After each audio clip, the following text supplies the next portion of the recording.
Assalamualaikum warahmatullahi wabarakatuh. Alhamdulillah hari ini kita akan membahas tentang konsep dasar ilmu gizi. Jadi pertama-tama kita perlu paham tentang apa sih tujuan pembelajaran ini. Jadi setelah pembelajaran ini mahasiswa diharapkan mampu memahami hubungan zat gizi dan kesehatan dan penyakit, serta mahasiswa mampu mengelompokkan zat gizi makro dan zat gizi mikro dalam konteks kesehatan individu.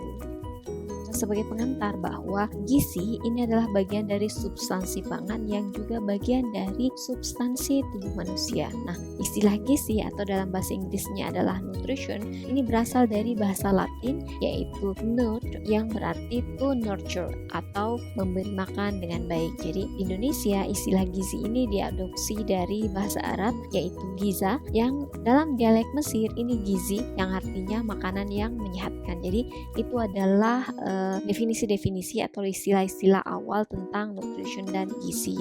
Sementara untuk Indonesia ini kita lebih banyak menggunakan istilah gizi dibanding nutrisi. Selanjutnya tentang ruang lingkup ilmu gizi. Jadi ruang lingkup ilmu gizi ini termasuk sebagai salah satu cabang ilmu yang relatif masih baru.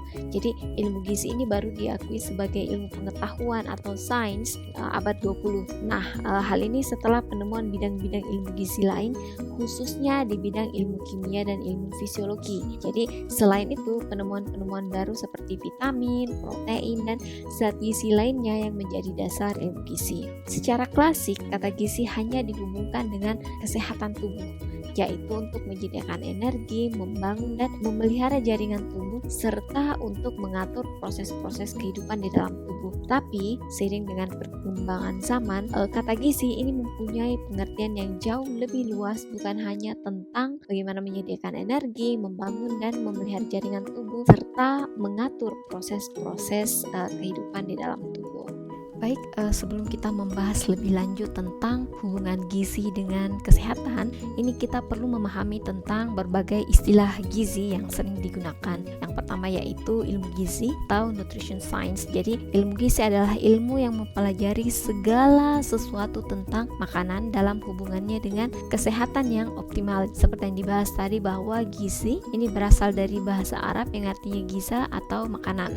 Kemudian ada istilah zat gizi atau nutrients. Jadi zat gizi ini adalah ikatan kimia yang diperlukan tubuh untuk melakukan fungsinya, yaitu menghasilkan energi, membangun dan memelihara jaringan, serta mengatur proses-proses kehidupan di dalam tubuh. Kemudian ada istilah makanan atau food. Jadi makanan adalah bahan selain obat yang mengandung zat gizi dan unsur-unsur atau ikatan kimia yang dapat diubah menjadi zat gizi oleh tubuh yang berguna bila dimasukkan ke dalam tubuh. Jadi makanan ini hanya akan berguna ketika dimasukkan ke dalam tubuh, karena tubuhlah yang mengolah makanan tersebut menjadi zat-zat gizi yang dibutuhkan untuk menjaga proses-proses yang ada di dalam tubuh. Istilah lainnya adalah pangan, yang dalam bahasa Inggris ini juga istilahnya food. Pangan ini adalah istilah umum untuk semua bahan makanan atau semua bahan yang dapat dijadikan sebagai makanan. Kemudian ada istilah malnutrition atau malnutrisi atau gizi salah. Jadi malnutrition ini adalah keadaan fisiologis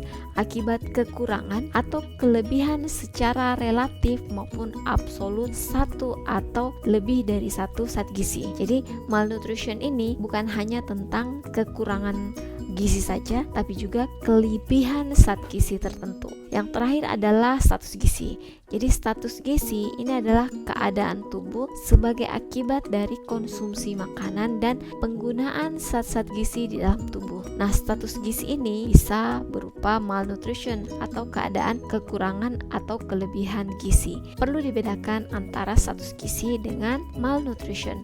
Malnutrition ini adalah status gizi itu sendiri, tapi status gizi ini bisa sangat banyak, bisa kelebihan, bisa kekurangan, atau juga dalam kondisi status gizi normal. Baik, selanjutnya kita masuk seperti apa sih proses interaksi antara makanan dan kesehatan. Seperti apa dampak makanan dan kesehatan. Di sini kita bisa melihat dari kegiatan-kegiatan berupa input, proses, output, dan outcome. Di sini input ini berupa makanan yang kita makan. Seperti yang dijelaskan tadi bahwa makanan itu hanya berfungsi ketika makanan tersebut dikonsumsi konsumsi masuk ke dalam tubuh. Nah, ini sudah termasuk dalam kegiatan-kegiatan proses, yaitu ketika makanan tersebut dicerna, diserap, lalu dimetabolisme di dalam tubuh. Nah, outputnya apa?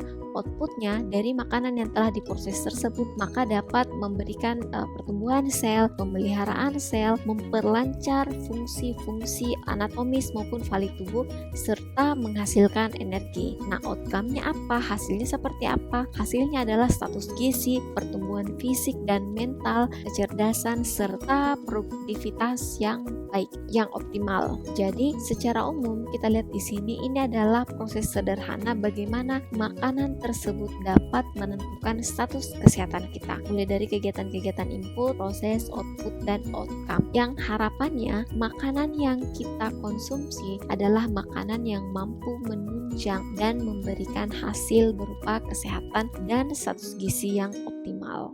Selanjutnya tentang jenis-jenis zat gizi. Jadi berdasarkan jumlah yang dibutuhkan oleh tubuh, zat gizi dibedakan menjadi zat gizi makro dan zat gizi mikro. Jadi kalau kita lihat di sini, ini adalah pembagian sederhana zat gizi makro dan zat gizi mikro. Zat gizi makro itu meliputi karbohidrat, lemak, dan protein. Sementara zat gizi mikro ini adalah meliputi vitamin dan mineral. Kalau kita lihat proporsinya dari gambar ini, di sini kelihatan bahwa ini karbohidrat, kemudian ini lemak, kemudian ini adalah protein. Maka kalau kita lihat zat gizi makro ini adalah zat gizi yang kebutuhannya lebih banyak dibanding zat gizi mikro. Jadi zat gizi makro adalah zat gizi yang dibutuhkan oleh tubuh dalam jumlah yang banyak. Itulah kenapa disebut sebagai zat gizi makro. Sementara zat gizi mikro adalah zat gizi yang dibutuhkan oleh tubuh dalam jumlah yang sedikit, sehingga disebut sebagai zat gizi mikro. Zat gizi makro, saya ulang, ini meliputi karbohidrat, protein, dan lemak. Sementara zat gizi mikro ini meliputi dari vitamin dan mineral. Sekarang kita lihat pembagian zat gizi yang sering digunakan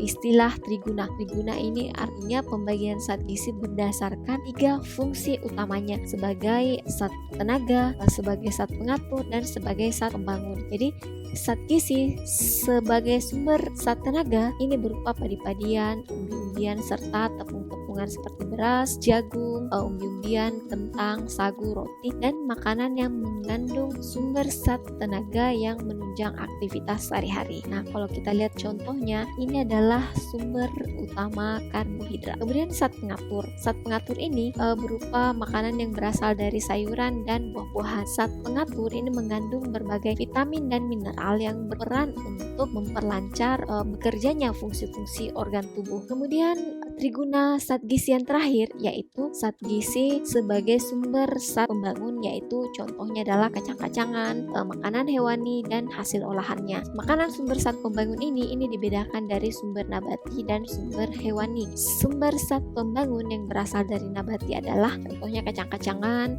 tempe, dan tahu. Sedangkan makanan sumber zat pembangun yang berasal dari hewan atau hewani ini adalah telur, ikan, ayam, daging, susu, serta hasil olahan. Zat pembangun ini berperan sebagai unsur atau zat yang sangat penting untuk mendukung dan menunjang pertumbuhan dan perkembangan kecerdasan seseorang. Zat pembangun ini sebagian besar adalah bersumber dari makanan-makanan kaya akan protein. Jadi itulah pengelompokan secara umum tentang zat gizi yang penting bagi tubuh kita. Selanjutnya kita akan membahas bagaimana hubungan zat gizi dengan kesehatan. Menurut Henry L. Bloom, derajat kesehatan seseorang itu dipengaruhi oleh 4 faktor, dimulai dari faktor keturunan, faktor lingkungan yang meliputi fisik, sosial, ekonomi, dan budaya, perilaku, dan pelayanan kesehatan yang tersedia, sehingga 4 unsur inilah yang mempengaruhi kesehatan seseorang. Kita mulai dari lingkungan. Lingkungan di sini ini meliputi lingkungan fisik baik natural maupun buatan manusia, misalnya sampah, air, udara, dan kondisi-kondisi perumahan, dan kondisi sosial kultur masyarakat yang ada di sekitar seperti status ekonomi, pendidikan, kerjaan, dan lain-lain. Jadi pada unsur lingkungan fisik, kesehatan seseorang akan dipengaruhi oleh kualitas sanitasi lingkungan di mana manusia tersebut berada. Misalnya, apakah lingkungan rumah yang ada di sekitar kita itu bersih, sanitasinya baik, tidak ada polusi, tapi udaranya segar. Unsur selanjutnya yaitu perilaku atau gaya hidup. Jadi gaya hidup individu atau masyarakat ini merupakan faktor kedua yang mempengaruhi derajat kesehatan masyarakat. Karena sehat dan tidak sehatnya lingkungan kesehatan individu maupun masyarakat ini sangat bergantung pada perilaku manusia itu sendiri. Di samping juga dipengaruhi oleh kebiasaan, adat istiadat, kepercayaan, pendidikan sosial ekonomi atau faktor lingkungan yang telah dijelaskan sebelumnya. Kita ambil contoh dalam masyarakat yang mengalami transisi dari masyarakat tradisional menuju masyarakat modern, ini biasanya akan terjadi perubahan gaya hidup masyarakat tersebut yang akan mempengaruhi derajat kesehatannya. Pada masyarakat tradisional di mana sarana transportasi masih sangat minim, maka masyarakat terbiasa berjalan kaki dalam melakukan berbagai aktivitas sehingga individu atau masyarakat tersebut ini senantiasa melakukan aktivitas fisik, olahraga dalam kegiatan sehari-hari. Berbeda dengan kondisi masyarakat modern saat ini di mana infrastruktur atau lingkungan sangat mudah ketika ingin belanja, tidak perlu keluar lagi tapi kita bisa memesan makanan dari luar. Itu adalah contoh sederhana bagaimana perilaku atau gaya hidup kita dapat mempengaruhi status kesehatan kita. Faktor ketiga adalah pelayanan kesehatan. Pelayanan kesehatan ini merupakan faktor yang mempengaruhi derajat kesehatan masyarakat karena keberadaan fasilitas kesehatan ini sangat menentukan dalam pelayanan pemulihan kesehatan, pengobatan, dan keperawatan serta kelompok masyarakat yang memerlukan pelayanan-pelayanan kesehatan. Jadi pelayanan-pelayanan kesehatan ini sangat penting untuk memantau dan menjaga status kesehatan masyarakat. Faktor selanjutnya adalah faktor keturunan. Jadi faktor keturunan atau genetik ini juga berperan dalam menentukan status kesehatan karena DNA atau genetik yang diwarisi dari orang tua ini dapat mempengaruhi risiko seseorang terhadap penyakit tertentu. Beberapa contoh pengaruh genetik terhadap kesehatan misalnya adalah penyakit genetik. Jadi beberapa kondisi seperti penyakit thalassemia, hemofilia atau fibrosis kistik ini diwariskan dari orang tua dan dapat langsung mempengaruhi kesehatan individu. Risiko penyakit seperti diabetes mellitus, hipertensi, kanker, dan penyakit jantung. Genetik ini berpengaruh terhadap perkembangan fisik dan mental seseorang. Jadi genetik ini juga dapat mempengaruhi tinggi badan, bentuk tubuh, serta risiko gangguan mental seperti depresi dan skizofrenia. Seperti itulah penjelasan bagaimana interaksi zat gizi dan kesehatan dan bagaimana unsur-unsur seperti lingkungan, keturunan, perilaku, serta pelayanan kesehatan itu mempengaruhi status gizi individu maupun masyarakat. Demikianlah penjelasan saya tentang konsep dasar ilmu gizi. Terima kasih banyak. Assalamualaikum warahmatullahi wabarakatuh.